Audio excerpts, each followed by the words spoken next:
सुप्रभात। आज मेरे तरफ से पूरे देशवासियों को 77वां गणतंत्र दिवस की ढेर सारी हार्दिक शुभकामनाएं।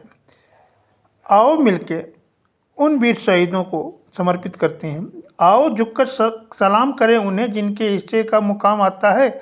खुशनसीब होते हैं वे खूब जिनके देश खून जिसके काम आता है। गणतंत्र दिवस की हार्दिक शुभकामनाएं। तथा मैं ये गणतंत्र दिवस क्यों मनाया जाता है इसके बारे में बताने जा रहा हूँ।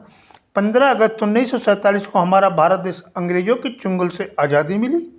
सभी देशी चैन की सांस ले रहे थे, लेकिन इस देश को चलाने के लिए नियम की जरूरत थी, कानून की जरूरत थी। इसमें ध्यान में रखते हुए कैबिनेट मिशन ने 1946 में एक सर्वसम्मत से अप्रत्यक्ष रूप से निर्वाचित 395 लोगों की कमेटी बनाई, जिसका उद्देश्य था इस भारत देश के लिए एक संविधान देना, जिसके नियम से कर्तव्यों और देश के कानून नीतियों को निर्धारित करना था।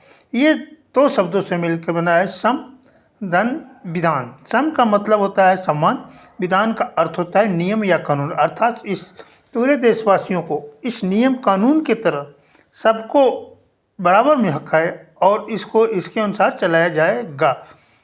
हिंदू, मुस्लिम, सिख, ईसाई सब अपने आंचल में पाला और देश में संविधान निर्माण हुआ। अर्थात यहाँ पर रहने वाले किसी भी जाति को इस संविधान के बराबर हक है।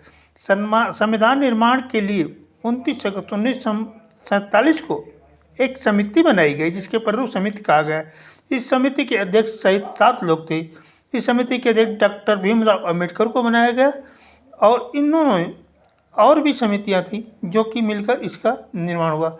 हमारे देश में संविधान बनकर तैयार हुआ 26 नवंबर 1949 को इस संविधान सभा द्वारा अपनाया गया। इसलिए 26 नवंबर को संविधान दिवस के रूप में मनाते हैं और 26 जनवरी को पूर्ण रूप से लागू कर दिया गया। इसलिए उस दिन गणतंत्र दिवस के रूप में मनाते हैं और भारत पूर्ण रूप से गणराज्य घोषित हुआ। अर्थात ऐसे राज्य जिसमें समस्त राज्य सत्ता जनसाधारण के हाथ में हो और सामूहिक रूप से अपने निर्वाचित प्रतिनिधि को चुन सके, उस नियम के तहत यहाँ पर सरकार बनाई जाती है। ये वंशागत सरकार नहीं होती है।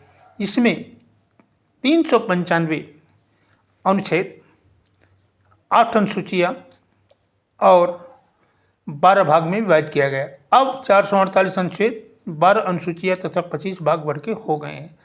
तो यदि इसमें नियम नहीं होता तो किस तरह चलाया जाएगा, इसका लिए निर्धारित नहीं होगा।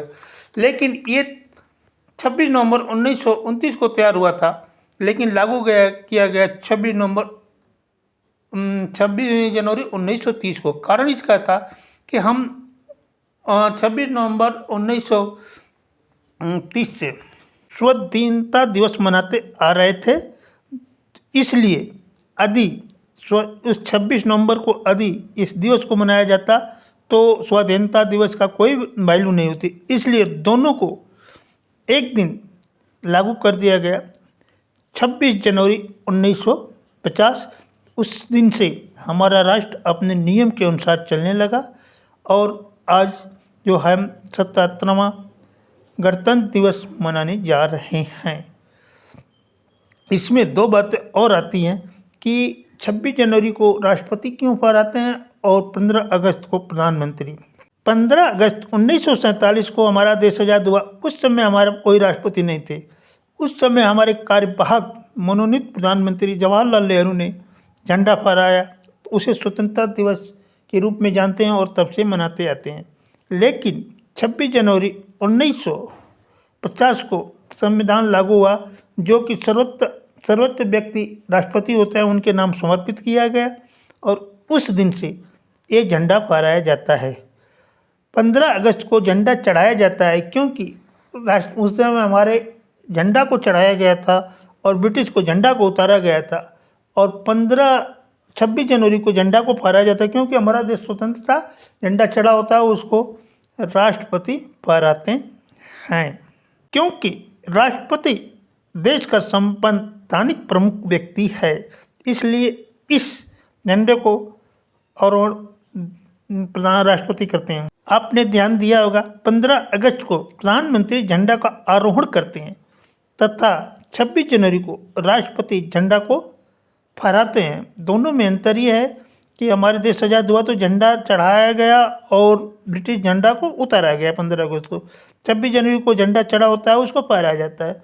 अब इसके पीछे की लॉजिक है कि हमारे देश को ब्रिटिश सरकार ने अपना झंडा उतार कर भारतीय तिरंगा चढ़ा कर फहराने को था, इसलिए 15 अगस्त को झंडा चढ़ाया जाता है और 26 जनवरी को झंडा फहराया जाता है और इसे हर्ष उल्लास के लिए मनाते हैं।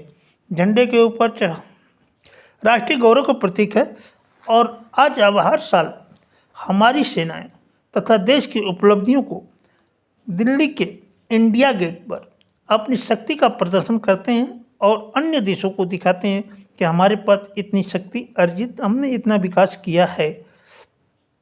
और देश के अन्य लोगों को तथा अन्य क्षेत्रों में हर क्षेत्रों में हर्ष उल्लास के साथ इस त्यौहार को मनाया जाता है तथा वीर शहीदों के इसके लिए याद किया जाता है जिनके बलिदान और कुर्बान से हमारा देश आज़ाद हुआ।